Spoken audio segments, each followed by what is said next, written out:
बेटा next chapter है आपका बैंक रिकॉन्सिलिएशन स्टेटमेंट। ठीक है, बैंक रिकॉन्सिलिएशन का मीन्स होता है मैच करना। बैंक रिकॉन्सिलिएशन स्टेटमेंट, ठीक है, क्या मतलब है इसका बैंक रिकॉन्सिलिएशन स्टेटमेंट का।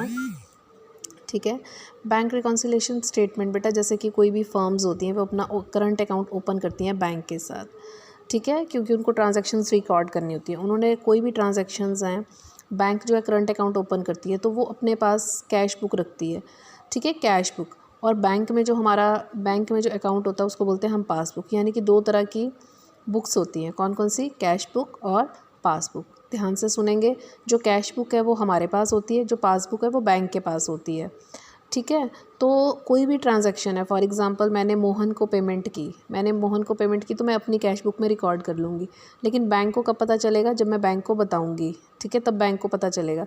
इसका मतलब कैश बुक में मैं रिकॉर्ड करती जा रही हूँ और बैंक में रिकॉर्ड नहीं हुई है। बैंक को कब पता चलेगा, जब मैं बैंक को बताऊँगी, लेकिन ट्रांजैक्शन तो सेम है ना, ठीक है। मैंने कैश बुक अपने पास रखी है, बैंक ने पासबुक, यानी कि हमने दोनों बुक्स को मैच करना है। तो जो भी ट्रांजैक्शन हो रही है दोनों बुक्स में जो बैलेंस है वो मैच होना चाहिए। तो समटाइम्स वो मैच नहीं होता है, उसका रीज़न क्या बता रही हूँ मैं आपको, कि मैंने तो ट्रांजैक्शन रिकॉर्ड कर ली है लेकिन बैंक में वो रिकॉर्ड नहीं हुई है। तो यही है आपकी बैंक रिकॉन्सिलिएशन स्टेटमेंट। जो बैलेंस मैच नहीं हुए हैं उसको हम इसमें मैच करते हैं। कितने का डिफरेंस आ रहा है, 500 का डिफरेंस आ रहा है, तो वो 500 का डिफरेंस क्यों आ रहा है ये इसमें देखा जाता है। उसके लिए हम एक स्टेटमेंट बनाते हैं जो भी डिफरेंसेस हैं, जिसको बोलते हैं बैंक रिकॉन्सिलिएशन स्टेटमेंट, ठीक है। तो ये आपकी इस तरह से बनती है बैंक रिकॉन्सिलिएशन स्टेटमेंट। पहले आप ऊपर लिखोगे बैंक रिकॉन्सिलिएशन स्टेटमेंट, फिर आप लिखोगे एज ऑन, यहाँ पर आएगा आपका नोटबुक के बिल्कुल साइड में, ये पहले आप लिखोगे पर्टिकुलर्स, फिर ऐसे करके यहाँ आएंगी प्लस आइटम्स, यहाँ आएंगी minus items. This is called bank reconciliation statement. Particulars, plus item, minus item, notebook के बिल्कुल साइड में ये कॉलम्स छोटे छोटे होंगे और ये कॉलम आपके बड़े होंगे, ठीक है। तो बैंक रिकॉन्सिलिएशन स्टेटमेंट में ये बोल रहा है कि हमने उसको मैच करना है। तो मैच करने के लिए causes of differences in the cash book and passbook balance, क्यों इन सब में डिफरेंस क्यों आ जाता है, क्या रीज़न है कि डिफरेंस आ जाता है। सबसे पहले तो बेटा आपको ये पता होना चाहिए, कैश बुक अभी हाल ही में आपने पढ़ी है कैश बुक। तो कैश बुक कैसे बनाई थी आपने, कैश बुक जो सिंगल कॉलम थी, यहाँ पे पर्टिकुलर्स अमाउंट, यहाँ रिसीट लिखते थे, जो भी पैसा आता जाता था प्लस आता था वो हम यहाँ रिकॉर्ड करते थे, जो भी आप पेमेंट करते थे वो आप इस साइड रिकॉर्ड करते थे, याद होगा आपको। तो this is called debit side, this is called credit side. जब भी कोई पैसा आता तो अगर कोई पैसा आएगा तो नेचुरली कैश बुक का बैलेंस इंक्रीज़ होगा, यहाँ से जब भी कोई पैसा जाएगा तो कैश बुक का बैलेंस माइनस होगा। ये बेस है आपका, ये बेस बता रही हूँ मैं, बेसिक्स जो आपको पता होने चाहिए। कैश बुक वैसे भी आपने पढ़ी है। तो अब ये बेटा ये जो मैं डिस्कस करने जा रही हूँ ये है कॉजेज़, कि जो कैश बुक है और वो पासबुक है वो मैच क्यों नहीं होती है तो मेरी पासबुक बैंक के पास पड़ी है और मैंने अपने पास कैश बुक रखी है, बैंक के पास पासबुक पड़ी है, लेकिन दोनों मैच नहीं हो रही है।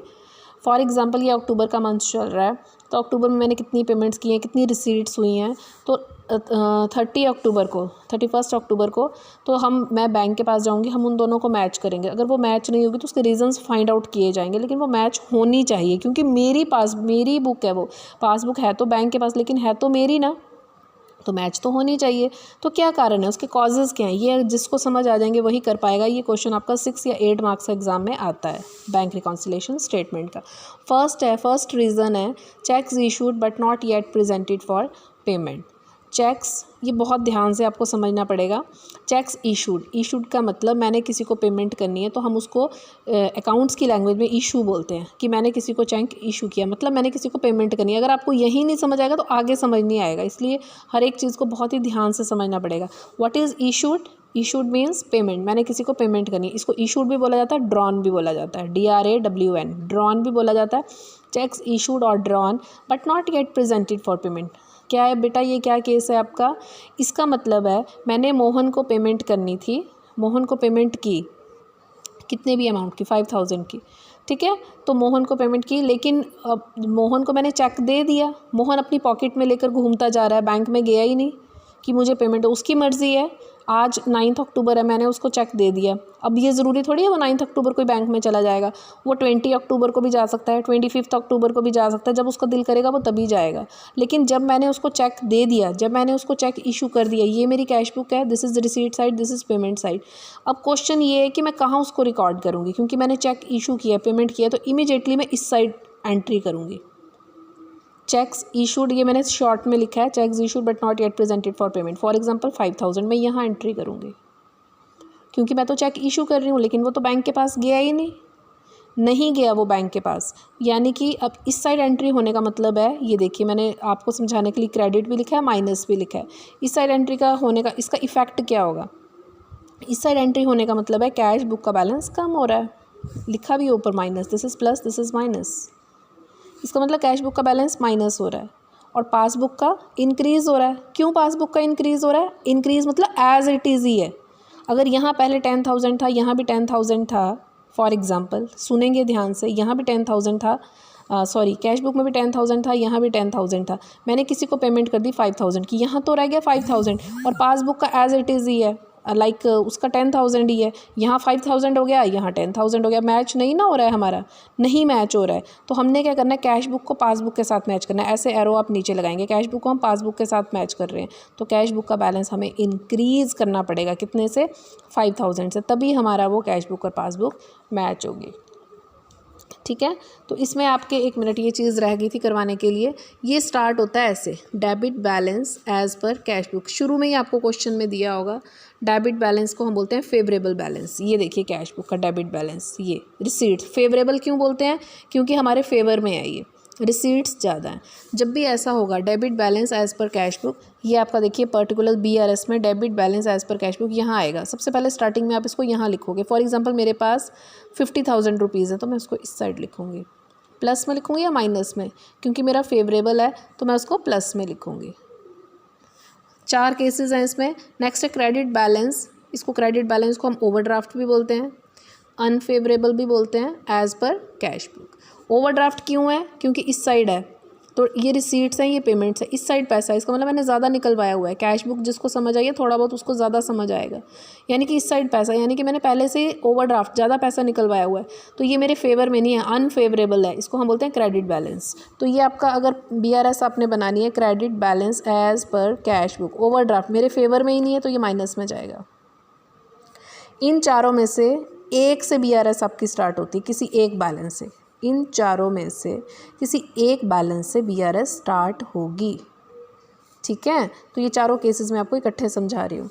नेक्स्ट है आपका बेटा डेबिट बैलेंस और अनफेवरेबल और ओवरड्राफ्ट एज पर पासबुक। बहुत ही ध्यान से सुनेंगे, this is cash book, this is passbook.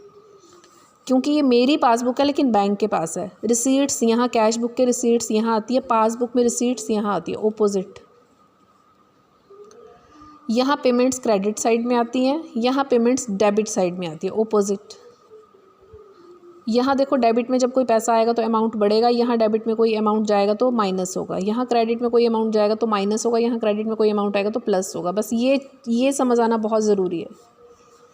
ठीक है, तो अब ये बोल रहा है डेबिट बैलेंस अनफेवरेबल या ओवरड्राफ्ट एज पर पासबुक। अगर डेबिट बैलेंस होगा तो नेचुरली अनफेवरेबल है, क्योंकि हमने पेमेंट्स ज़्यादा कर दी हैं, तो हमारे फेवर में तो है ही नहीं, अनफेवरेबल है, इसलिए इसको हम अनफेवरेबल बोलते हैं। अगर आपको क्वेश्चन में दिया है डेबिट बैलेंस और unfavourable overdraft as per passbook, तो ये देखिए आपका debit balance as per passbook, तो ये आपका माइनस में जाएगा, क्योंकि हमारे फेवर में ही नहीं है। नेक्स्ट क्रेडिट बैलेंस और फेवरेबल भी बोलते हैं इसको, एज पर पासबुक। क्वेश्चन में आपको ऐसे भी बोल सकता है, सिंपल भी बोल सकता है, balance as per passbook, it means favourable. इसका मतलब ये प्लस में है, जो प्लस में है दैट इज़ ऑलवेज फेवरेबल, तो ये प्लस में ही आएगा। बैलेंस एज पर पासबुक भी बोलते हैं इसको, credit balance as per passbook भी बोलते हैं, फेवरेबल, तीनों ही बोलते हैं इसको। इस साइड आएगा ये। पहले तो ये 4 ही समझ आने बहुत ज़रूरी है, क्योंकि BRS हमारी स्टार्ट ही यहीं से होगी। अभी देखते हैं, क्वेश्चन करोगे तो आपको पता चलेगा। ये फर्स्ट केस है, तो हमने कैश बुक को किसके साथ मैच करना है, पासबुक। ये 4 क्वेश्चंस हैं। अगर debit balance as per cash book दिया तो हम कैश बुक को पासबुक के साथ मैच करते हैं। अगर credit balance as per cash book दिया तो भी हम कैश बुक को पासबुक के साथ मैच करते हैं। लेकिन अगर आपको बैलेंस एज पर पासबुक दिया है, चाहे फेवरेबल है चाहे अनफेवरेबल है, तो हम ये जो एरो नीचे को है ऊपर को लगाएंगे, हम पासबुक को कैश बुक के साथ मैच करेंगे। पहले आप ये देख लो। सेकंड केस कॉजेज कर रहे हैं हम। सेकंड कॉज है checks paid into bank for collection but not yet credited by bank. मैंने बैंक में चेक भेज दिया, कलेक्शन के लिए, पैसे कलेक्ट करने के लिए बहुत ही ध्यान से करना पड़ेगा। यहाँ बच्चे मिस्टेक करते हैं, पेड है तो इस साइड लिख देते हैं। मैंने बैंक में भेजा कलेक्शन के लिए, यानी कि मेरे पास चेक्स आए थे कस्टमर से, उन्होंने मुझे पैसे दिए, तो मैंने कलेक्शन के लिए यहाँ लिख दिया फटाफट, checks paid into bank for collection but not yet credited by bank. यानी कि मेरे पास बेटा वो चेक्स आए हैं तो मैं इसके रिसीट साइड में लिखूँगी यहाँ पे, तो इसका कैश बुक का बैलेंस बढ़ जाएगा। यहाँ लिखूँगी तो हमेशा कैश बुक का, देखो बताया भी आपको, इस साइड लिखते हैं तो कैश बुक का बैलेंस बढ़ जाएगा। पासबुक में तो एंट्री हुई नहीं है, इसका बैलेंस एज इट इज़, इसका मतलब कैश इफेक्ट क्या है इसका, कैश बुक का बैलेंस बढ़ गया है, पासबुक का वैसे का वैसा यानी कि कम है, तो हमने कैश बुक को मैच करना है पासबुक के साथ। तो अल्टीमेटली हमें क्या करना पड़ेगा, इस आइटम को माइनस में लिखना पड़ेगा, क्योंकि हमें बार बार ये ही देखना है कि आइटम प्लस में जाएगी या माइनस में। तो ये आइटम आपकी माइनस में जाएगी, क्यों, क्योंकि कैश बुक को हम पासबुक के साथ मैच कर रहे हैं, जो बैलेंस आपका पासबुक का वही हमें कैश बुक का भी करना है, यानी कि हमें इसे माइनस करना है। ये पेड वाला ध्यान रख लेना, इस साइड आएगा, यहाँ नहीं आएगा। यानी कि जो भी ट्रांजैक्शन है या तो वो कैश बुक के डेबिट साइड में आएगी, या तो कैश बुक के क्रेडिट साइड में आएगी, या तो पासबुक के डेबिट साइड में आएगी, या पासबुक के क्रेडिट। यानी कि इन चारों में से अगर आपको ये समझ आ जाता है कि ट्रांजैक्शन कहाँ जाएगी और उसका इफ़ेक्ट क्या है, तो ये चैप्टर आपको समझ आ जाएगा। पहले तो ये समझ आना बहुत ज़रूरी है जो मैं करवा रही हूँ। Then third is cheques paid into bank for collection but dishonoured by bank. Same है, मैंने कलेक्शन के लिए बैंक में चेक भेजे लेकिन बैंक ने डिसऑनर कर दिए। मैंने फटाफट अपने कैश बुक के डेबिट साइड में एंट्री कर दी, क्योंकि मैंने पैसे इकट्ठे करने थे, मैंने तो फटाफट एंट्री कर दी। जब मैं यहाँ एंट्री करूँगी डेबिट साइड में, जब भी एंट्री आएगी तो कैश बुक का बैलेंस हमेशा बढ़ेगा ऑलवेज़, क्योंकि ये रिसीट साइड है। जैसा कि मैंने आपको यहाँ पे लिखा है, रिसीट जब भी बैलेंस यहाँ आएगा इंक्रीज़ होगा, जब भी एंट्री यहाँ आएगी तो माइनस होगा, जब भी ट्रांजैक्शन इस साइड आएगी क्योंकि ये है ही पेमेंट साइड तो माइनस होगा, जब भी ट्रांजैक्शन इस साइड आएगी क्योंकि ये रिसीट साइड है तो प्लस होगा। ये चार चीज़ें आपको समझनी है। यहाँ आएगा तो प्लस, यहाँ ट्रांजैक्शन आएगी तो माइनस, यहाँ ट्रांजैक्शन आएगी तो माइनस, यहाँ ट्रांजैक्शन आएगी तो प्लस। ये समझ आना बहुत ज़रूरी है। अब ट्रांजैक्शन आ रही है इस साइड, इसका मतलब कैश बुक का बैलेंस बढ़ेगा। क्या इफेक्ट हो रहा है, कैश बुक का बैलेंस बढ़ रहा है, पासबुक का एज इट इज़ यानी कि उससे कम है, तो हमने कैश बुक को मैच करना है पासबुक के साथ, तो हमें उसको डिक्रीज़ करना पड़ेगा। नेक्स्ट है interest allowed by bank. Bank ने इंटरेस्ट, क्या मतलब है इसका, मैंने ना कोई एफडी करवाई थी 5 लाख की, बैंक में पड़ी हुई थी, तो सितंबर 30 आया तो बैंक ने ना उसमें अपने आप ही 5 लाख पे मुझे 500 रुपीज़ इंटरेस्ट दे दिया। तो ये मेरा ये पासबुक है, ये रिसीट साइड है, जब भी कुछ आएगा तो वो इस साइड आता है। तो अब मुझे बैंक ना मुझे उस पर 5000 रुपया दे रहा है, तो मैं एंट्री नहीं कर रही हूँ, बैंक एंट्री कर रहा है, पासबुक के इस साइड एंट्री कर रहा है, क्योंकि ये रिसीट साइड है। कैश बुक की ये रिसीट साइड है, पासबुक की ये रिसीट साइड है, ओपोजिट है ये दोनों। अब यहाँ एंट्री कर दी बैंक ने, मुझे तो पता ही नहीं, मैं तो अपने घर में आराम से बैठी हूँ, मुझे तो बाद में पता चलेगा जब मैं अपनी कॉपी को अपडेट करवाऊँगी। तो उसने कर दिया यहाँ पे, इसका मतलब पासबुक का बैलेंस इंक्रीज़ हो गया। यहाँ जब भी एंट्री होगी तो पासबुक का बैलेंस इंक्रीज़ होगा। कैश बुक का वैसा ही है, कम है यानी कि उससे, तो हम कैश बुक को मैच कर रहे हैं पासबुक के साथ, यानी कि ये ट्रांजैक्शन प्लस साइड में आएगी। Interest allowed by bank, clear होना चाहिए, ये मैं पूछूंगी आपसे इसका क्या मतलब है। नेक्स्ट है interest charge by bank on overdraft. किसी भी चीज़ पे बैंक हमसे चार्ज कर सकता है। अलाउड और चार्ज दोनों में डिफरेंस है। चार्ज का मतलब है अगर मैं कुछ सर्विसेज बैंक से लूँगी तो बैंक उस पर इंटरेस्ट चार्ज करेगा। फॉर एग्जांपल ओवरड्राफ्ट, कल परसों ही हम बीएसटी में पढ़ रहे थे, ओवरड्राफ्ट मैंने आपको बताया था, अगर मैं एक्स्ट्रा पैसे बैंक से निकलवाती हूँ तो बैंक उस पर इंटरेस्ट चार्ज करता है, यानी कि मेरे से पैसे लेता है। तो बैंक चार्ज कर रहा है तो आपको ये पता होना चाहिए चारों में से एंट्री जाएगी कहाँ। तो चार्ज तो बैंक कर रहा है, तो यानी कि कैश बुक में तो ये एंट्री होगी ही नहीं, क्योंकि बैंक कर रहा है चार्ज। नेचुरली अगर बैंक कर रहा है तो नेचुरली आएगी तो पासबुक में, ये तो श्योर है 100%। लेकिन होगी किस साइड, ये रिसीट्स है, जब मुझे कुछ मिलेगा तो रिसीट्स में आएगा, जब कोई कुछ मेरे से जाएगा तो पेमेंट साइड में आएगा। अब बैंक ने मेरे से इंटरेस्ट चार्ज किया है, कुछ पैसे वो मेरे से ले रहा है, तो नेचुरली पेमेंट साइड यहाँ एंट्री करेगा बैंक। लिखा क्या जाएगा, इंटरेस्ट चार्ज बाय बैंक, यहाँ एंट्री होगी। अब इसका इफ़ेक्ट क्या होगा, कैश बुक में तो बैलेंस देखो जैसा है एज इट इज़, यानी कि आप यू कैन से कि बढ़ा हुआ है, और पासबुक में क्योंकि एंट्री आपकी इस साइड हो रही है तो यहाँ मैंने आपको क्लियर बताया जब भी एंट्री यहाँ होगी तो बैलेंस डिक्रीज़ होगा, यानी कि पासबुक का बैलेंस डिक्रीज़ है। कैश बुक का बढ़ा हुआ है तो हमने मैच करना है पासबुक के साथ, यानी कि ये एंट्री आपकी माइनस साइड में आएगी। नेक्स्ट है बैंक चार्जेस। बैंक हमसे चार्ज ले सकता है, एटीएम के भी लेता है ना बैंक हमसे। तो बैंक जब भी हमसे कोई भी चार्जेस लेगा तो कहाँ आएगी बेटा, रिसीट साइड में या पेमेंट साइड में? कैश बुक में तो होगी नहीं एंट्री, क्योंकि बैंक कर रहा है। तो बैंक के पास कौन सी पासबुक होती है? ये होती है, ये होती है, ये होती है। तो अब बैंक हमसे पैसे ले रहा है, दे नहीं रहा है, देगा तो इस साइड आएगा, ले रहा है तो इस साइड आएगी entry. Bank charges for example 500, यहाँ एंट्री आने का मतलब है पासबुक का बैलेंस डिक्रीज़ हो जाएगा, कैश बुक का ज़्यादा है, तो हमें इसका मतलब ये एंट्री माइनस साइड में लिखनी पड़ेगी। नेक्स्ट है आपका direct deposit by customers.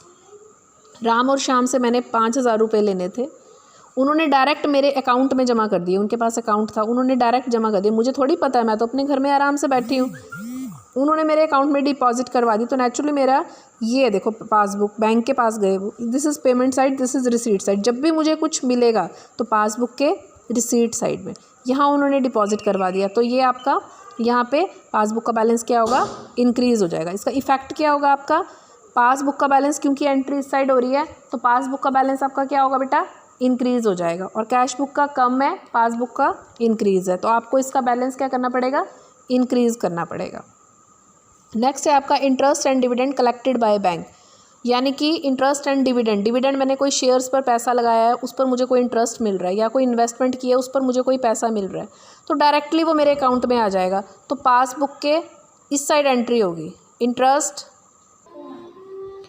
Interest and dividend collected by bank, तो वो डायरेक्ट मेरे अकाउंट में आ गए। This is passbook, receipt side के इस साइड आ जाएगी, interest and dividend collected by bank, इस साइड एंट्री आएगी।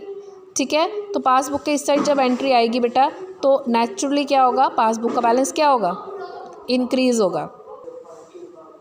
तो क्या होगा बेटा, आपका पासबुक का बैलेंस इंक्रीज़ हो जाएगा, कैश बुक का कम है, तो हमने कैश बुक को मैच करना है पासबुक के साथ, तो ये क्या हो जाएगा, प्लस हो जाएगा। Interest and dividend collected by bank, कोई भी इंटरेस्ट मुझे मिल रहा है, मैंने कहीं पर भी पैसा लगाया है, या कोई डिविडेंड मिल रहा है, तो वो सीधे मेरे पासबुक के रिसीट साइड में जाएगा। और जब भी यहाँ कोई एंट्री होती है तो नेचुरली पासबुक का बैलेंस इंक्रीज़ होता है, कैश बुक का कम होता है, तो हमें उसे इंक्रीज़ करना पड़ेगा। नेक्स्ट है आपका direct payment made by the bank on behalf of customers. What does it mean, मैंने बैंक को बोल रखा है कि आप डायरेक्ट मेरी तरफ से पेमेंट कर सकते हैं। फॉर एग्जांपल कोई मैंने इंश्योरेंस करवाई है, LIC करवाई है, तो मैंने बैंक को बोला ये आपकी हेडेक है, मेरी नहीं है।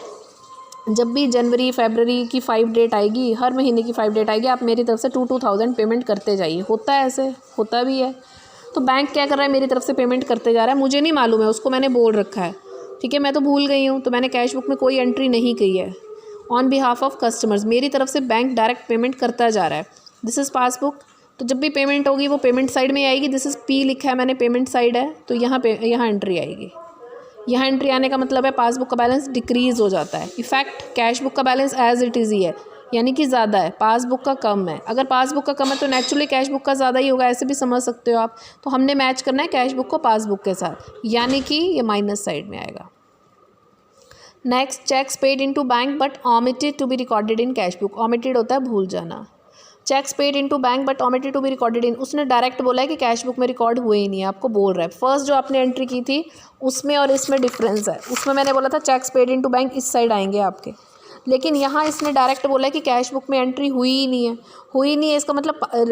इसका मतलब रिसीट तो हो गए हैं, वो रिसीव तो हो गए हैं, किसी ने मुझे दिए थे, किसी से मैंने पेमेंट लेनी थी, मेरे पास नहीं, वो डायरेक्ट बैंक में चला गया। तो डायरेक्ट बैंक में चला गया, इसका मतलब इस साइड एंट्री होगी, दिस इज़ रिसीट साइड। ठीक है, तो यहाँ एंट्री होगी क्योंकि मैंने किसी से पैसा लेना था, तो पासबुक में यहाँ एंट्री होगी, तो इसका मतलब पासबुक का बैलेंस इंक्रीज़ है और कैश बुक का डिक्रीज़ है। तो हमने कैश बुक को मैच करना है पासबुक के साथ, तो ये इसका भी हमें बैलेंस, यानी कि ये प्लस वाली साइड आएगा।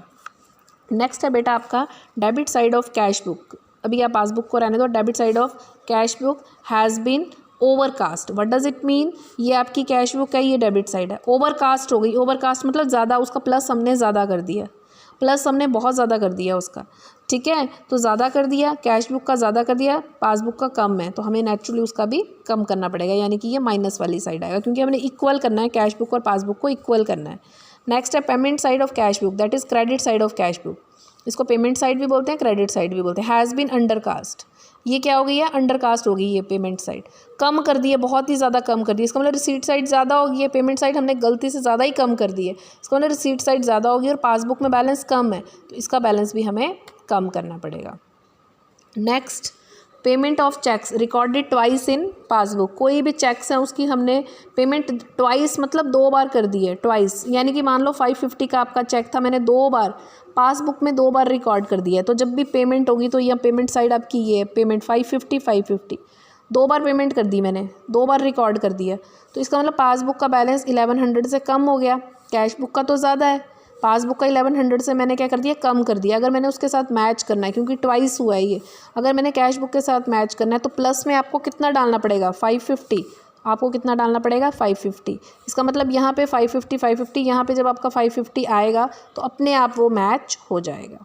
तो ये थे केसेस आपके कि कैसे आप, क्यों हमारी जो कैश बुक है और पासबुक है उनमें जो है वो डिफरेंस आते हैं। तो उसके बाद आपको ये सब ये क्वेश्चन देख लें। For example, prepare a bank reconciliation statement from the following particulars on 31 March 2017। Bank reconciliation आपको बोला स्टेटमेंट बनाइए, बनाओ, तो उसने बोला debit balance as per cash book. मैंने आपको स्टार्टिंग में ही बोल दिया है वीडियो में, स्टार्टिंग में ही, कि हमारे पास 4 बैलेंसेस हो सकते हैं हमारे पास। सबसे पहले आपको आइडेंटिफाई करना है कि कौन सा बैलेंस दे रखा है। उसने बोला है debit balance as per cash book, ये वाला केस है, चारों में से कोई भी हो सकता है, तो हमारा ये वाला केस है, debit balance as per cash book. कितना है, 372, यानी कि 3,72,000। तो बैंक रिकॉन्सिलेशन स्टेटमेंट ऐसे आपकी ऐसे बनती है, as at 31 particulars plus item minus item. तो debit balance as per cash book, debit है तो ये प्लस साइड में आएगा ऐसे।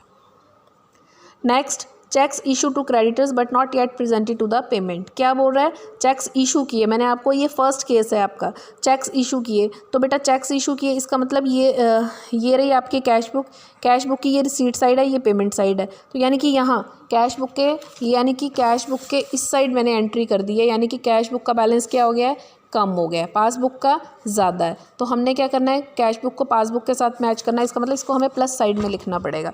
तो ये देखिए आप, चेक्स इशू, ये ऐड वाला ये छोड़ दीजिए, आप डायरेक्ट कर सकते हैं ऐसे, cheques issued but not yet presented for payment, plus side में लिख दो। वेरी सिंपल, जितने का है 72,000 का है। नेक्स्ट है आपका dividend received by the bank but not entered in the cash book, 5,000। Dividend received by the bank, dividend, एक मिनट ये एंट्री देखती हूँ मैंने करवाया है आपको ये है बेटा, dividend received by the bank, ये वाला।